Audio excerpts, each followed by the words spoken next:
پوچھا ہے صدقے کے بارے میں کہ پیسوں کے علاوہ اور کس کس چیز سے صدقہ دے سکتے ہیں، اور اس عمل میں جس کا صدقہ دینا ہو اس پر سے وارنا ضروری ہے، اور جس کو صدقہ دینا اس کو بتانا ضروری ہے کہ یہ چیز صدقے کی ہے۔ یہ نہیں مجھے سمجھ آئی یہ صدقے کی وارنا کیا چیز ہے۔ ہاں لیکن مجھے اتنا پتہ ہے، میں نے انڈین فلموں ڈراموں میں دیکھا ہے کہ وہ مرچیں ورچیں جو ہے نا وہ سر کے گرد، یا وہ پیسے ویسے جو ہیں وہ سر کے گرد گھماتے ہیں اور اس کے بعد اس کو دیتے ہیں، تو اس کو کہا جاتا ہے کہ یہ صدقہ دیا گیا ہے۔ وہ لوگوں کو میں نے سنا ہے کہ وہ کسی کا دم بھی دیتے ہیں، کسی کے نام کے جانور بھی وہ کرتے ہیں، اور اس جانور کو کہتے ہیں کھانا اس لیے نہیں کہ اس کے اوپر جو ہے وہ اس بندے کی بیماری کی چونکہ وہ نیت کر کے کیا گیا، تو اس کا جانور کا جو ہے نا وہ صدقہ۔ ایکسکیوز می، یہ ساری باتیں جو ہیں ہندوؤں سے آ رہی ہیں، ان کا ہمارے دین کے ساتھ کوئی تعلق نہیں ہے۔ ہمارے دین میں صدقہ نیکی کا نام ہے، آپ کو جو اللہ نے خیر دیا اس خیر میں دوسرے کو شریک کرنے کا نام ہے۔ اب آئیے اس بات پر، آپ کے گھر میں کوئی مشکل آ گئی ہے، صدقہ رد بلا ہے، مشکل کو ٹالتا ہے، صدقہ دیجئے۔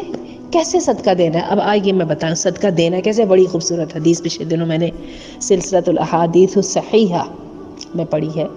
اللہ کے رسول صلی اللہ علیہ وسلم نے لوگوں سے کہا صدقہ دو، لوگوں نے کہا نہیں ہے نا کیسے دیں؟ اللہ کے رسول نے کہا کمائی کرو، کمائی کرو، خود بھی کھاؤ لوگوں کو بھی دو۔ نہیں کر سکتے اللہ کے رسول، نہیں کمائی کا ذریعہ بھی نہیں، اور اگر ہے بھی تو اتنا تھوڑا ہے کہ لوگوں کو بھی نہیں دے سکتے، اپنا ہی نہیں پورا پڑ رہا۔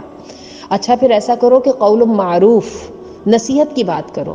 اللہ کے رسول وہ بھی نہیں کر سکتے، کئی دفعہ بندہ اتنا اس جھگڑے کے اندر نا طاقتور ہوتا ہے کہ بندے سے وہ بھی نہیں کیا جاتا، یا جس طرح سے میں ٹائم نکال رہی ہوں کوئی بندہ نہیں اس پوزیشن میں ہوتا کہ ٹائم نکال کے تو نیکی کا کوئی یہ والا کام کرے، علم نہیں ہے، کوئی بھی وجہ ہے۔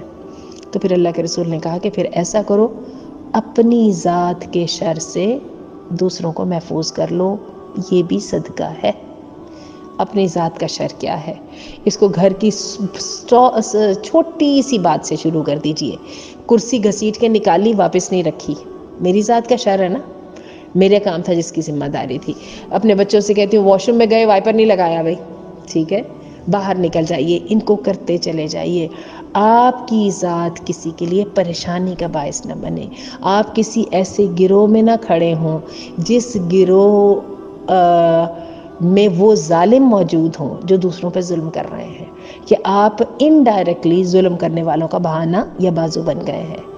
تو اللہ تعالیٰ سے توفیق مانگیے کہ وہ آپ کو صدقے کی توفیق عطا فرمائے۔